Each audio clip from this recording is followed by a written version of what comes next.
Assalamualaikum warahmatullahi wabarakatuh. Baik, di video ini saya akan membahas tentang problematika dan tantangan sistem pendidikan Islam di Indonesia. Sistem pendidikan Islam merupakan cara langkah-langkah yang tersusun berdasarkan sumber-sumber ajaran Islam dalam melaksanakan usaha pendidikan secara baik dan teratur dalam mencapai tujuan pendidikan Islam.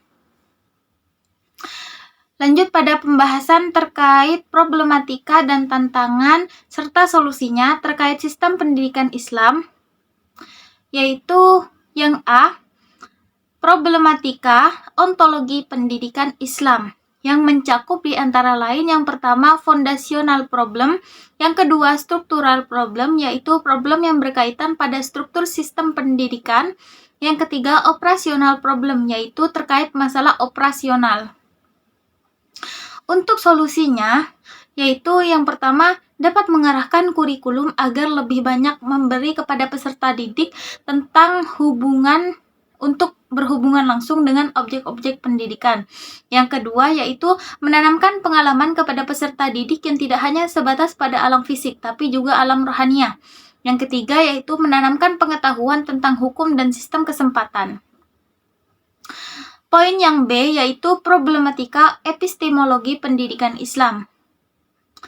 Yang pertama yaitu pendidikan Islam itu dikenal sebagai pendidikan yang tradisional dan konservatif, sehingga pembelajarannya sangat tidak menarik dan tidak memiliki daya minat serta tidak menarik perhatian kepada peserta didik. Yang kedua yaitu pendidikan Islam terasa kurang concern terhadap persoalan bagaimana pengetahuan agama yang bersifat kognitif menjadi suatu makna dan nilai yang perlu diinternalisasikan dalam diri seseorang. Dan yang ketiga yaitu metodologi pengajaran yang berjalan secara konvensional tradisional, yaitu pengajaran agama itu bersandar pada bentuk metodologi yang bersifat statis, indoktrinatif, doktriner. Adapun solusinya yaitu yang pertama, untuk menghilangkan paradigma dikotomi antara ilmu agama, ilmu umum, ilmu tidak bebas nilai tetapi bebas untuk dinilai. Yang kedua yaitu merubah pola pendidikan Islam doktrinasi menjadi pola partisipatif antara guru dan murid. Yang ketiga, mengubah paradigma ideologis menjadi paradigma ilmiah yang mengacu pada wahyu Allah. Yang keempat, merekonstruksi ulang kurikulum yang masih sekuler dan bebas dari nilai spiritual menjadi kurikulum yang berbasis tauhid. Yang kelima yaitu epistemologi pendidikan Islam hendaknya diorientasikan pada hubungan yang harmonis antara akal dan wahyu. Yang keenam yaitu merubah pendekatan dari teoritis menjadi kontekstual atau aplikatif. Dan yang terakhir yang ketujuh meningkatkan profesionalisme tenaga pendidik. Lanjut pada poin C yaitu problematika aksiologi pendidikan Islam. Yang pertama yaitu tujuan pendidikan Islam yang kurang berorientasi pada nilai-nilai kehidupan di masa yang akan datang, yaitu tidak mampu menyiapkan generasi yang sesuai dengan kemajuan zaman.